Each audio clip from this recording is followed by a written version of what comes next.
Alicante, 30 de julio de 1954. El reloj colgado en la pared marca exactamente las 11:05 de la mañana y a lo lejos se escucha el motor de un vehículo que se acerca a la vivienda situada en el barrio alicantino de Vistahermosa. Cuando el coche aparca junto a la casa, dos hombres descienden de él y se aproximan a la vivienda. No necesitan utilizar ninguna llave para entrar porque la puerta principal está ligeramente entornada, sin cerrar. El primero de los dos hombres que accede al domicilio parece ser el anfitrión de la visita, porque el otro le sigue por detrás a poca distancia y expectante por lo que vaya a suceder. Pero las expectativas que tiene no son acordes a la realidad que va a suceder, e ignora que, tras la rendija de la puerta de una de las habitaciones, dos ojos maquiavélicos observan cada uno de sus movimientos. Tras cruzar el pasillo, el primer individuo llega a la cocina, donde detiene su recorrido, mientras que el segundo, que continuaba siguiéndole, no se da cuenta de que una de las puertas del pasillo se ha abierto y un tercer hombre se le acerca por detrás con una barra de hierro en las manos que tiene la forma de un yunque acabado en punta. Aprovechando que está distraído, golpea al segundo hombre en la cabeza con la intención de asesinarle. No obstante, este primer golpe solo consigue que el individuo se tambalee, pero no cae al suelo. Un segundo golpe más fuerte llena el techo y las paredes del pasillo de sangre, y la víctima se arrodilla y cae de bruces boca abajo en el suelo. El primer hombre que se había detenido en la cocina se voltea y ve al segundo hombre herido en el suelo y a su cómplice sosteniendo en la mano derecha un objeto manchado de sangre. En la izquierda lleva una cartera llena de billetes que le entrega inmediatamente. Con la cartera en su poder, el primer individuo se dirige a una habitación contigua para contar el dinero y se percata de que hay varios fajos de billetes de 25 pesetas y cartuchos de monedas. Calcula que en total hay alrededor de 30 o 40.000 pesetas. Coge el dinero y lo envuelve en un papel fuerte y marrón para esconderlo. Inmediatamente después, lanza la cartera para deshacerse de ella y abandona la casa sin más demora. En el pasillo ya no estaban ni la víctima ni el asesino.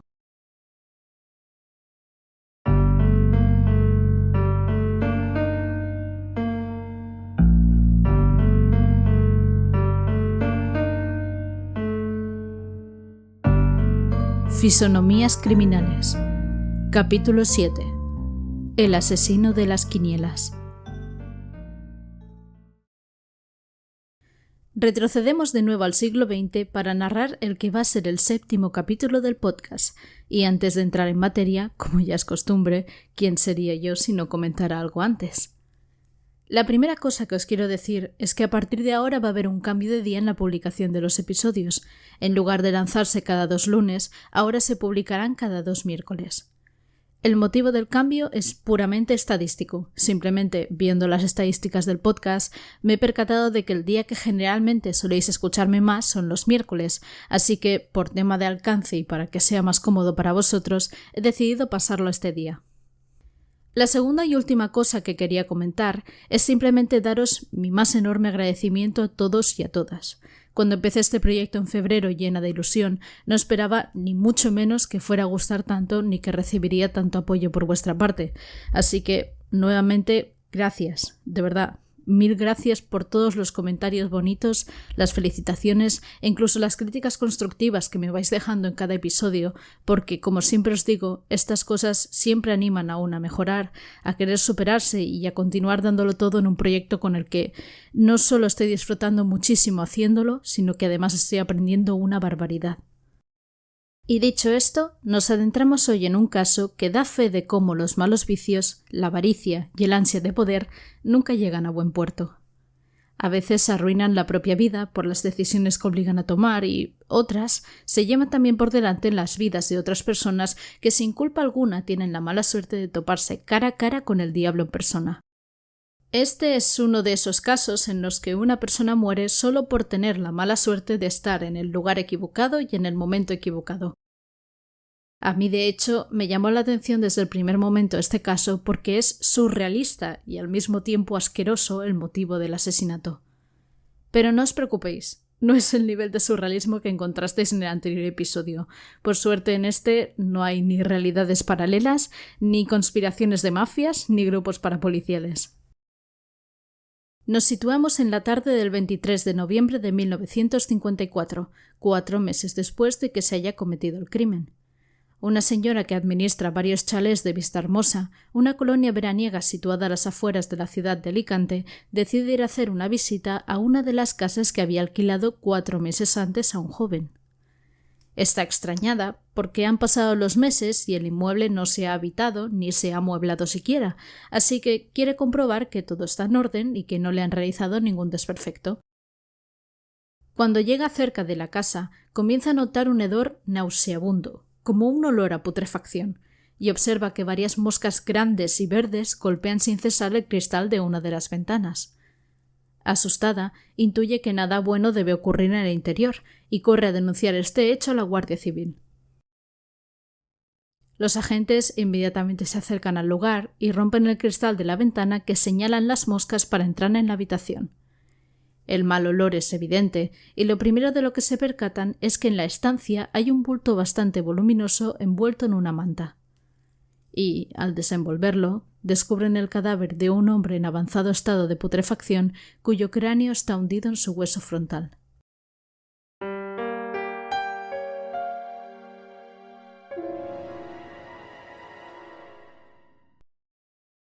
Inmediatamente se avisa a la autoridad judicial que llega a la casa para ordenar el levantamiento del cadáver y retirarlo con la mayor rapidez posible.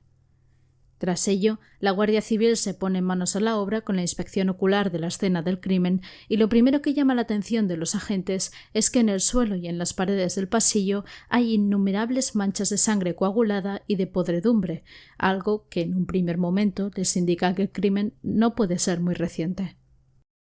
Además, encuentran también en la cocina los restos de varios documentos quemados y algunos trozos de tela en el mismo estado que parecían los restos de un pañuelo, pues una de las puntas no había perdido el color de la franja circundante. Todo indicaba que no iban a poder rescatar nada de ahí hasta que, de casualidad, entre lo quemado aparece un trozo de papel que ha sido respetado por el fuego. En la parte superior se podía apreciar un trozo de sello ovalado estampado con tinta violeta y 5 letras: N-T-R-A-L, Ntral.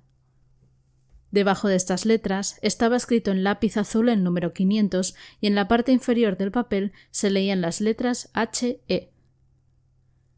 Cuando le dieron la vuelta, mirado por el anverso, en el papel se apreciaba una huella dactilar de color violeta y debajo de esta la palabra Peral escrita a máquina. A primera vista parecía un efecto bancario y que las primeras letras leídas se referían al Banco Central. Así que, pese a que esta información no servía para poder identificar a la víctima en primera instancia, sí brindaba a los agentes un punto de partida para la investigación. Lo primero que hace la policía, como suele ser habitual, es consultar la lista de desapariciones denunciadas mientras espera el dictamen del forense. Este, una vez realizada la autopsia, concluye que es imposible identificar a la víctima, ya que básicamente, el cadáver que quedaba sobre la mesa eran un montón de restos putrefactos. Sin embargo, sí que afirma que la víctima, por el estado del cadáver, debe llevar unos 3 o 4 meses muerta. Con esta información, la policía puede reducir la lista de nombres desaparecidos a los últimos 3 y 4 meses, es decir, a julio y agosto de 1954. Y revisando las denuncias existentes de personas desaparecidas en esta franja temporal, en la comisaría de Elche aparece una que hace referencia a un cobrador de banco cuyo paradero se ignoraba desde el 30 de julio de 1954, y se sospechaba que se había llevado una importante cantidad de dinero que transportaba desde Alicante.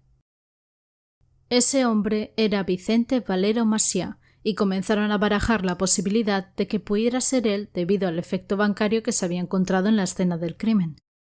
Así pues, el siguiente paso de la policía es buscar a la esposa de Vicente y preguntarle. Bastó solo una mirada de la mujer a la punta del pañuelo quemado para asegurar que había pertenecido a su marido y que era la única que estaba segura de que le había ocurrido una desgracia, pues nunca había creído que su marido pudiera ser capaz de apropiarse del dinero del banco en el que trabajaba, tal y como se le había acusado al denunciarse su desaparición con el dinero en su poder. Lo que terminó de confirmar la identidad del cadáver fue la huella dactilar que se había hallado en el efecto bancario. Cuando la policía acudió al Banco Central de Elche para preguntar por el trozo de papel hallado en la escena del crimen, les confirmaron que formaba parte de una letra de cambio negociada por un valor de 5.000 pesetas. Había sido aceptada por un familiar de Vicente y avalada por la madre, la suegra y el padrastro de este, el cual no sabía escribir y firmaba con sus huellas dactilares. Su segundo apellido era Peral. Posteriormente, el juez de instrucción decidió que no le mostraran el cadáver a su mujer, pues consideraba que era un sacrificio innecesario debido al estado del cuerpo y que las pistas reunidas ya eran más que suficientes para concluir que aquellos pobres restos putrefactos eran los de Vicente Valero, cobrador del Banco Central de Elche.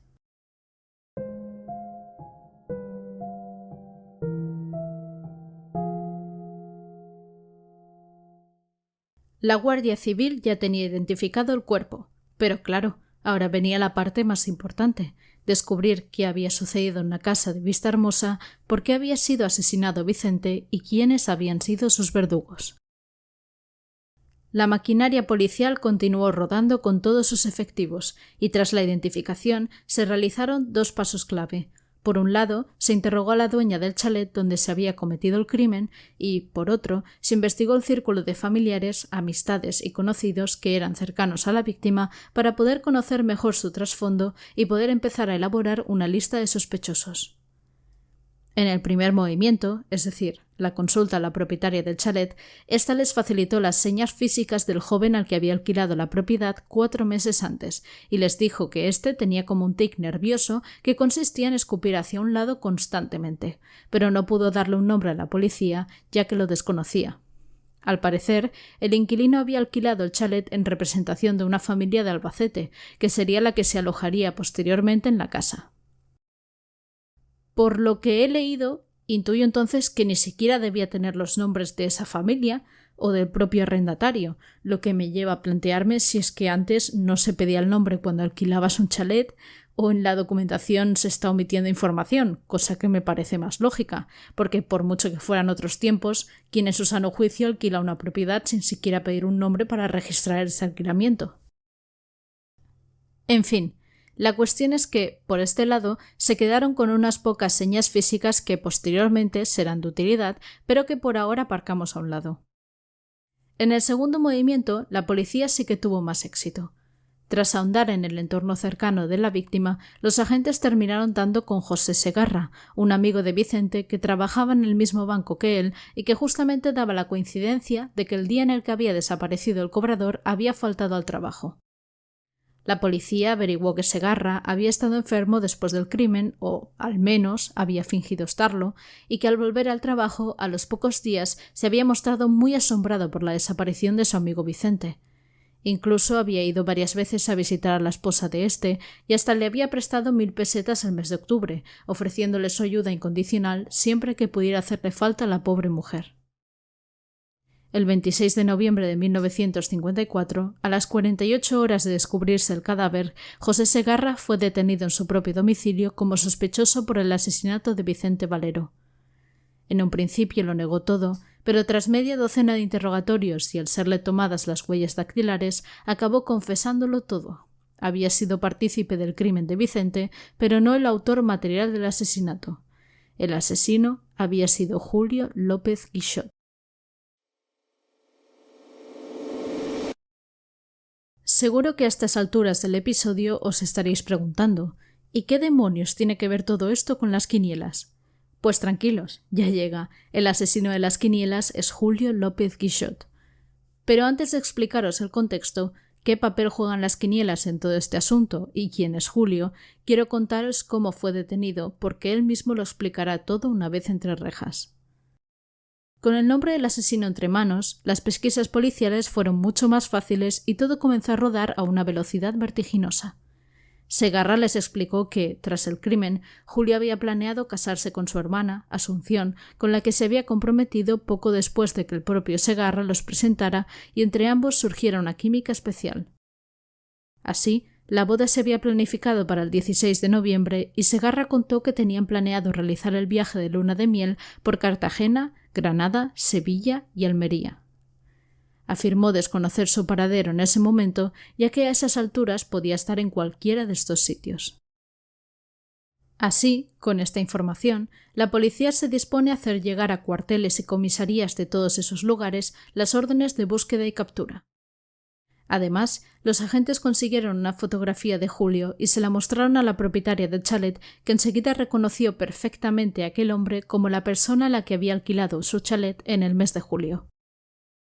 Por otro lado, tras el aviso de la policía, los funcionarios del puerto de Alicante recordaron que días atrás, concretamente el 15 de noviembre, un hombre con el mismo tic nervioso que había descrito la propietaria del chalet había preguntado por 2 pasajes para viajar al extranjero. Recordaban a aquel hombre porque, debido a ese tic, entre los compañeros le habían llamado en broma el Salivilla, y cuando les mostraron la foto de Julio, ya no quedaron más dudas de que era él. Ahora, pues, se le presenta una problemática mayor a la policía. Desconocen el paradero de Julio y, además, son conscientes de que planea huir al extranjero en cualquier momento, así que su búsqueda debe acelerarse. Sabían que el 15 de noviembre había intentado embarcarse al extranjero, que el 16 se había casado con la hermana de Segarra. El 23 había sido hallado el cadáver de Vicente. El 25 se había logrado identificar el cuerpo. Y el 26 se había detenido a Segarra. Y, entre medias, el domingo 21 se había celebrado la 11ª jornada de la Liga con unos resultados sorprendentes y pocos acertantes para los que habían jugado la quiniela. Pero uno de estos premios había caído precisamente en Cartagena, concretamente en el boleto número 675.846 de la Serie C. En 1954, los boletos debían llevar el nombre de su poseedor, y éste, en el caso de ganar la quiniela, debía recoger el dinero presentando el resguardo y el carnet de identidad. Y los nombres serán aprovechados también por el patronato de apuestas para dar a conocer públicamente la lista de ganadores. ¿Por qué explico todo esto? Porque tras el aviso de la policía, todas las ciudades por donde se suponía que podía estar Julio de luna de miel, se supo que en Cartagena había adquirido un boleto de quinielas premiado con 127.000 pesetas. Y, como en aquella época los premios solo podían cobrarse en la misma delegación donde se había adquirido el boleto, la policía sabía que cuando terminara la luna de miel, Julio debía volver a Cartagena o a Murcia para recoger su dinero. Y así fue. Se estableció vigilancia en las 2 ciudades y el día 27 de noviembre, mientras 3 policías entraban en las oficinas de Murcia, otros 2 se quedaron en la calle contemplando la fotografía que tenían de la mujer de Julio, y al levantar un instante la cabeza, la vieron llegar del brazo de su marido, que llevaba de la mano una bicicleta. Julio fue arrestado inmediatamente en aquel momento y los policías del operativo cuentan que una vez detenido exclamó: «¡Qué tíos más buenos son ustedes! ¿Cómo me han encontrado?».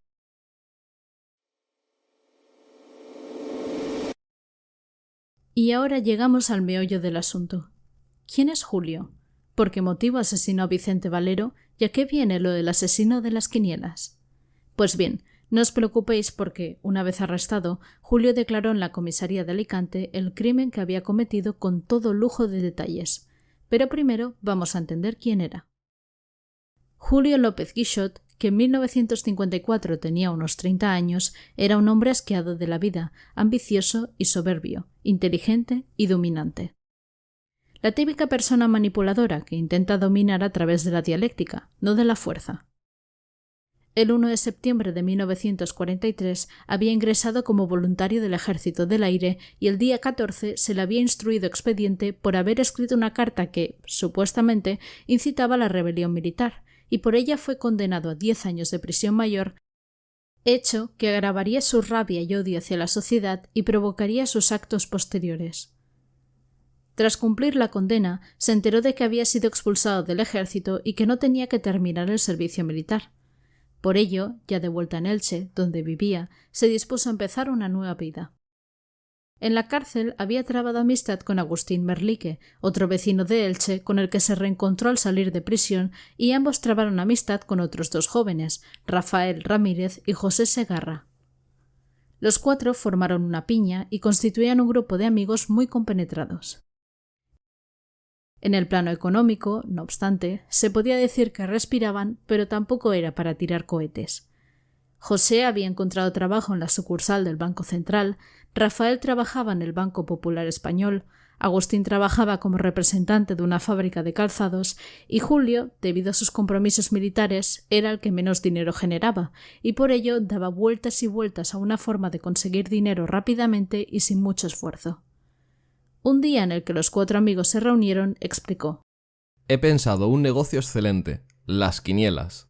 Os aseguro que he inventado un sistema infalible en el que todo será acertar y acertar plenos. No puede fallar.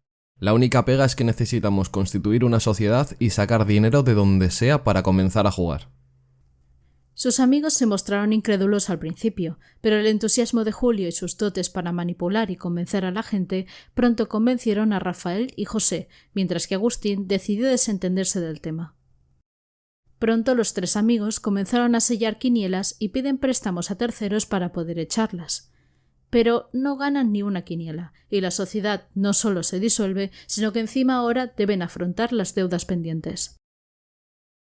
Pasan muchas cosas después que no resumiré porque no vienen al caso, como que alguno pierde el trabajo, Julio es obligado a marchar de nuevo con el ejército y más cosas.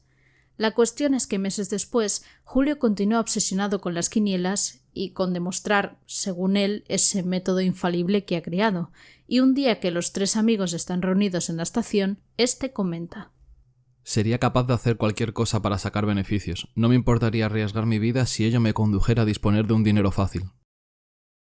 Julio deja caer la frase, pero los otros 2 no le hacen demasiado caso porque saben de las fantasías y las tonterías que suele decir su amigo a lo largo del día. Pero Julio continúa: ¿Sabéis qué es lo que podríamos hacer? Atracar a un cobrador de banco. Yo tengo un amigo en Logroño que también lo conoció en la prisión militar que nos podría ayudar. Pero nuevamente es ignorado. Así que Julio continúa solo jugando a las quinielas. Y por fin tiene suerte. En la temporada del 1952-1953 consigue premios de 4, 5, 8 y 10.000 pesetas. Pero en el verano de 1953 vuelve a estar sin un duro y comienza a planear con José la nueva temporada futbolística. Rafael, poco a poco, se ha ido alejando de ellos y al final se quedan José y Julio solos. Y aquí quiero hacer un pequeñísimo parón para explicar un poco más de José, su relación con Julio y por qué fue el único que siguió hasta el final las locuras y fantasías de su amigo. José Segarra, par con expresión aparentemente tímido y nada simpático, se había ganado en su niñez el apodo de Pepe Baena, algo así como si le llamaran el tonto del pueblo. Era la típica persona manipulable, carente de personalidad y de voluntad para tomar decisiones, por lo que no es de extrañar que estuviera dominado por su amigo Julio, al que admiraba profundamente por su personalidad fuerte, decisiva y ambiciosa. Y así, conforme más se juntaba con Julio, José fue cogiendo más y más dependencia de su persona, llegando a verle como un ídolo inalcanzable y al que debía seguir en cualquier decisión que éste deseara llevar a cabo. Así, en el mes de julio de 1954, un día que Julio y José se encontraban solos en la casa de los padres de este último, Julio le recuerda a su amigo aquella proposición que le había hecho meses atrás.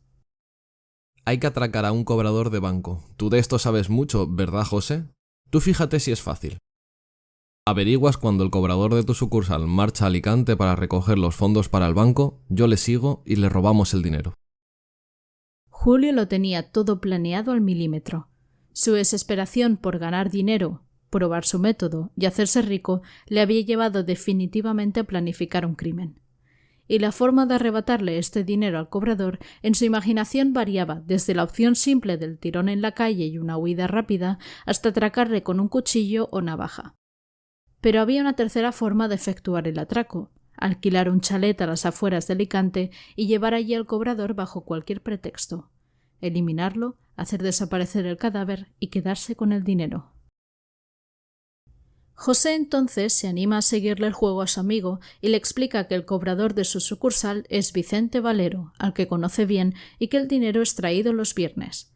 Con esa información, ambos ponen en marcha el plan y, durante 2 semanas, Julio se aposta en las inmediaciones de la sucursal del banco para seguir desde allí al cobrador. Averigua que siempre utiliza el autobús de la línea Elche-Alicante de las 9 de la mañana y que desde la estación alicantina se va directamente a la casa central de su banco para recoger el dinero. Posteriormente, también regresa en el mismo autobús. A partir de aquí, ambos deciden que llevarán a cabo su macabro plan el 23 de julio, que, lógicamente, es viernes. Para ello, Julio alquilaría un chalet en Vistahermosa, zona que justamente se encuentra a las afueras de Alicante. Y, para engatusar a Vicente y que aceptase ir a la casa, José le cuenta a Julio que el cobrador tiene fama de mujeriego, así que ambos escriben una carta a Segarra, firmada por una chica con la que supuestamente había mantenido un romance hacía tiempo, y donde ésta le decía que iba a veranear unos días en un chalet de Alicante y que iría con una amiga, por lo que le pedía verse los dos y que buscara un amigo para su acompañante. Esta carta, Segarra, aprovechando su buena relación con Vicente, se la mostraría y le pediría que fuera él su acompañante para ir a visitar a las chicas. Si Valero aceptaba, solo hacía falta esperar a que fuera a recoger el dinero al banco y conducirla al chalet donde le matarían. Así pues, Julio se trasladó a Vistahermosa y alquiló una casa en nombre de una familia de Albacete que no sabía cuándo vendría a instalarse. Dio 500 pesetas de señal y recibió las llaves de la propiedad por si tenía que hacer algún arreglo. Con el plan ya trazado y puesto en marcha, José se encontró un buen día con Vicente Valero, fingiendo que había sido un encuentro casual, y le enseñó la cartita de su supuesta amante. Vicente la leyó atentamente y aceptó enseguida la proposición, por lo que quedaron de acuerdo en ir a visitar a las dos señoritas cuando llegaran a la casa.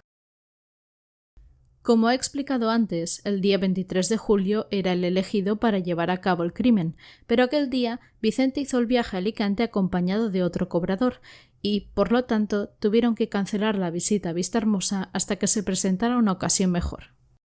Y esta llegó 8 días después. El viernes 30 de julio, Valero marchó para Alicante a recoger el dinero y, mientras, Segarra pidió permiso en el trabajo para ir al médico, y cuando se lo dieron, avisó a Julio para que pusiera en marcha el plan. José se subió al mismo autobús que la víctima y, al mismo tiempo, Julio se desplazó hasta Alicante en moto. Al final del trayecto en autobús, José saludó a Vicente como si ambos hubieran cogido el mismo bus por mera coincidencia y le incitó a aprovechar aquel feliz encuentro para ir a visitar a las dos chicas recién llegadas a Vistahermosa. Y así quedaron citados a las 11 en la puerta del ambulatorio donde Segarra tenía supuestamente cita con el médico. Una vez en el ambulatorio, ambos cogen juntos un taxi con dirección a Vistahermosa. El 27 de noviembre de 1954, cuando Julio López Guixot fue detenido por el asesinato de Vicente Valero Macià y, una vez en las dependencias de la Jefatura de Policía de Alicante, los agentes le preguntaron si estaba dispuesto a declarar con detalle los hechos, afirmó rotundamente. No obstante, solicitó ser él mismo quien dictara su declaración directamente al mecanógrafo, a fin de que no se cambiaran los conceptos y que lo que de allí saliera fuera el reflejo exacto de sus verdaderos sentimientos. Cuando le concedieron lo que pedía, lo primero que hizo fue explicar el relato de su vida, que es parte de la información que os he expuesto anteriormente.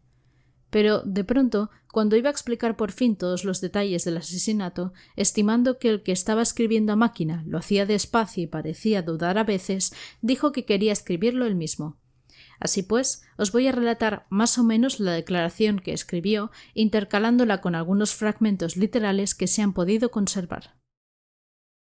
Julio explicó que desde las 10:30 hasta las 11:30 de la mañana del 30 de julio había estado completamente solo en el chalet a la espera de que llegaran José y Vicente. Al principio se sentía tranquilo y decidido, pero a medida que se iba acercando la hora, comenzó a ponerse cada vez más nervioso e inquieto. Incluso se le llegó a pasar por la cabeza la idea de no matar y limitarse únicamente a robar el dinero. Junto a él tenía un pequeño yunque de zapatero que planeaba utilizar como arma homicida. Lo había envuelto en unos trapos para que no hiciera demasiado ruido al golpear a su víctima, pero cuando no faltaban más de unos segundos para que apareciera Valero, cogió más trapos y lo recubrió de nuevo para que el yunque solo sirviera para atontar al cobrador, sin llegar a matarle, y esto les diera unos segundos de ventaja para poder escapar con el dinero. Cuando vi venir hacia la casa a Segarra y al otro, sentí una emoción extraordinaria. Parte de lo que viene a continuación ya lo sabemos. A las 11:05, Julio escuchó que se acercaba un vehículo a la casa y cerró rápidamente la puerta de la habitación donde se encontraba, dejando abierta solo una pequeña rendija para ver lo que sucedía en el pasillo. Los dos visitantes pudieron entrar sin demasiado problema, porque minutos antes había dejado la puerta de la calle entornada para que se pudiera entrar sin utilizar la llave. Fijó el ojo en la rendija de la puerta y vio entrar primero a José y después a Vicente, que seguía al otro a poca distancia. Cuando el primero hubo llegado a la cocina, Vicente ya había sobrepasado la puerta por la que miraba a Julio y le daba la espalda. En ese momento, Julio aprovechó la oportunidad para salir de la habitación donde estaba escondido, acercarse por detrás y golpearle con el yunque en la cabeza. Como había previsto al tapar el arma con los trapos, Vicente se quedó tambaleante, pero no inconsciente, y tampoco cayó al suelo. Lo que no comprendo aquí es el siguiente movimiento de Julio, porque enseguida le asestó un segundo golpe que llenó el techo y las paredes del pasillo de sangre, y si en teoría había decidido no matar a Valero, ¿por qué dio el segundo golpe? Supongo que fue un impulso, o el instinto de rematar la faena y no dejar cabos sueltos, o simplemente había vuelto a cambiar de opinión. Pero tras ese porrazo, Vicente se arrodilló y después cayó de bruces boca abajo. Lo siguiente lo recordaréis también del inicio del episodio. José se volvió hacia su amigo y le vio sujetando en una mano la cartera que acababa de quitarle a Vicente y en la otra mano el yunque ensangrentado. Julio se la entregó para que contase el dinero y lo guardara, y una vez hecho esto, Segarra abandonó la casa para subirse al taxi que aún le estaba esperando fuera y corrió de vuelta al ambulatorio para acudir a la cita médica y poder tener una coartada para el crimen. Mientras tanto, en el chalet, Julio todavía permanecía en él junto a Vicente, que, en contra de sus suposiciones, no había muerto aún y de su garganta salían gemidos quejumbrosos. El herido se estremecía en el suelo cuando me acerqué y trataba de articular algunas palabras en plena agonía. Sentí pena por él, y dándole unas palmadas en las mejillas, traté de reanimarle. Ya casi no sangraba por la herida de la frente, pero comprendí que todo era inútil, que se moría. Para evitar que alguien oyera sus gemidos, le amordacé con un pañuelo. Julio arrimó el cuerpo de su víctima a la pared y le dejó medio sentado, mientras él mismo sentía que le invadía un temblor incontenible que iba paralizando todos sus miembros. Me sentí morir, apoyada la espalda en la pared de enfrente, sin poder apartar los ojos de aquel hombre que yo había matado. Caí inmovilizado por el pavor, pero sin perder el sentido. Yo sabía que debía de hacer algo pronto, moverme, marcharme de allí, pero no podía.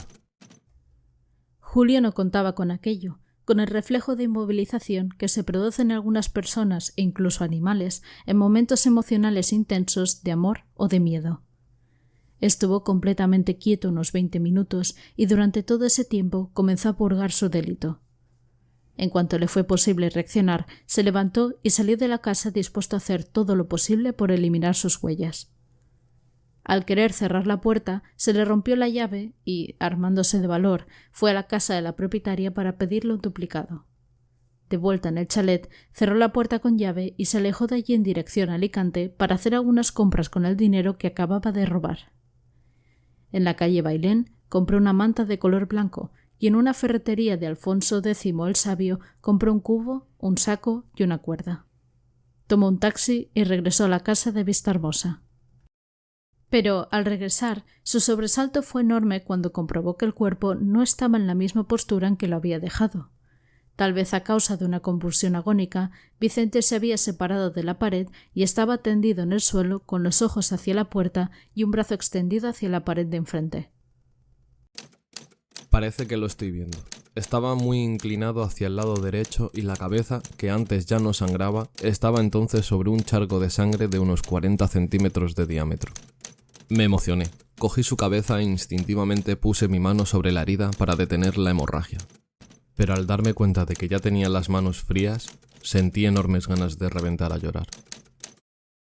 Seguidamente, Julio reconoció en su confesión que no le pudo salir el llanto y que pasó al cuarto que quedaba a su derecha para extender la manta que acababa de comprar sobre el suelo y procedió a desnudar a su víctima. Le ató las piernas hacia atrás aprovechando el cinturón que llevaba Vicente y también brazos y manos para que el bulto fuera lo menor posible. Tras meterlo en el saco, lo envolvió con una manta y afirmó el bulto con la cuerda para formar un paquete que podía parecer un colchón pequeño. Antes de abandonar la casa, quemó algunos documentos y el pañuelo en la cocina, y pensó que debía hacer desaparecer las manchas de sangre, así que se dirigió al chalet vecino con el cubo que había comprado para pedir agua. Y, utilizando el pantalón de Vicente como bayeta, limpió el suelo y las paredes como pudo, aunque claramente no debió limpiarlo todo porque durante el descubrimiento del cadáver la policía observó estas manchas. Hacia las 3 de la tarde se marchó de Alicante y volvió a Elche para hacer el reparto de dinero con Segarra. Como es habitual en la mayoría de asesinos, al día siguiente Julio volvió al lugar del crimen para deshacerse del pantalón, las sandalias y la pluma estilográfica de Vicente. Tras meterlo todo en una cartera, por la noche lo arrojó a las aguas del muelle. Pero el recuerdo de ese cadáver en la casa de Vistahermosa le obsesionaba hasta tal punto que el domingo volvió para hacer un poco de limpieza.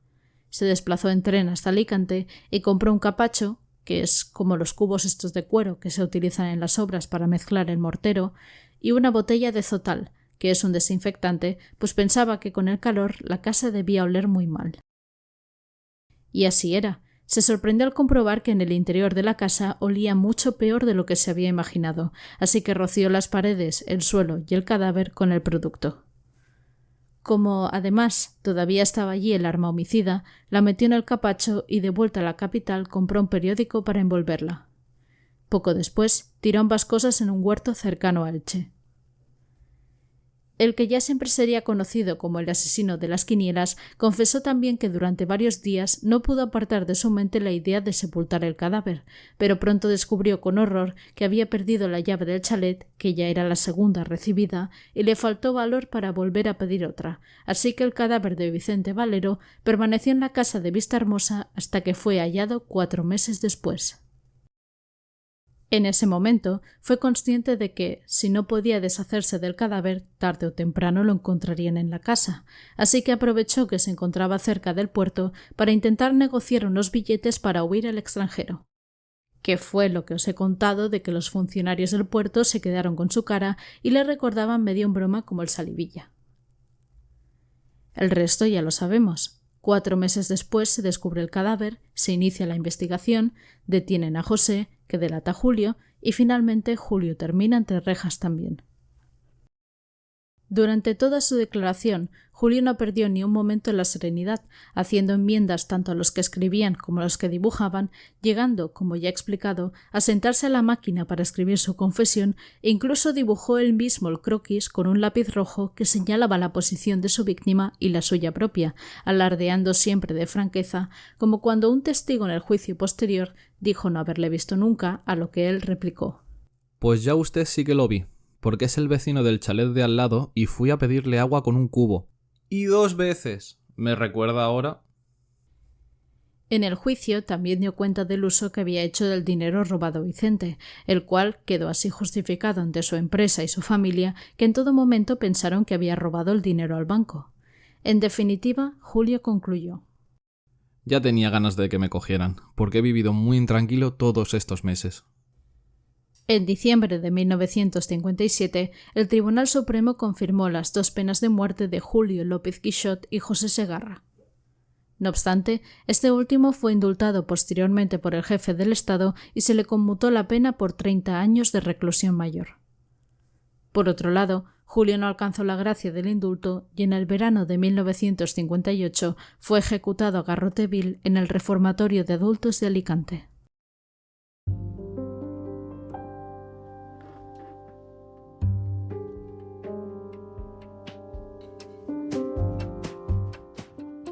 Y este ha sido el caso del asesino de las quinielas. Como habéis podido observar, Julio López Guixot fue, al menos a mi parecer, el prototipo modelo del psicópata clásico. Creo que, independientemente de que se hubiera dedicado al mundo de las quinielas o no, tarde o temprano hubiera terminado por cometer un delito, porque su falta de empatía con los demás, ese gran ego, su ambición y el afán por destacar hubieran tenido que petar por algún sitio en cualquier momento. Ya lo demostró simplemente viendo su comportamiento en prisión. En ningún momento manifestó algún sentimiento de miedo o angustia, sino que sentía grandes deseos por contar lo que había hecho con todo lujo de detalles, engrandeciendo su hazaña y procurando que nadie tuviera la desfachatez de contarlo mal. En resumen, el psicópata narcisista que, si pudiera, se casaría consigo mismo. Además, algo muy típico del psicópata es su intento por imitar los sentimientos de los demás para encajar dentro de la sociedad y que nadie sospeche de él, y eso se refleja muy claramente cuando explica por activa y por pasiva que sentía una gran pena por la víctima y que incluso deseaba llorar sin parar por lo que había hecho. Todo mentira. Lo prueba el hecho de que finalmente ni lloró, lo que pasa es que necesitaba sacar a relucir unos falsos sentimientos para no quedar ante los demás como un auténtico degenerado, o al menos más de lo que ya quedó. En fin, si os soy sincera, escogí este caso porque me pareció algo absolutamente surrealista que una persona matara a otra solo para robarle dinero para irse a jugar a las quinielas. Aunque supongo que peores cosas se han visto, pero es que este motivo es tan lamentable que hasta parece una broma. Cosas que hace una mente enferma, cegada por el poder y la ambición. Ya dicen que el dinero corrompe, y es así. En múltiples casos se lleva vidas por delante. Sin nada más que añadir, nos vemos en 2 semanas con un capítulo actual. Y antes de terminar de despedirme, me gustaría dejar caer que podéis ponerme en comentarios si queréis casos, tanto nuevos como actuales, que os gustaría que os trajera al podcast. Ya sabéis, el único requisito es que hayan sucedido aquí en España, ya que el podcast, de momento, solo abarca esta zona geográfica. No descarto ampliar horizontes en un futuro, pero de momento mi idea inicial del podcast siempre ha sido hacer exclusivamente casos de aquí, por cercanía y por un deseo personal de profundizar en la historia criminal española. Y eso es todo por hoy. Muchas gracias por escucharme.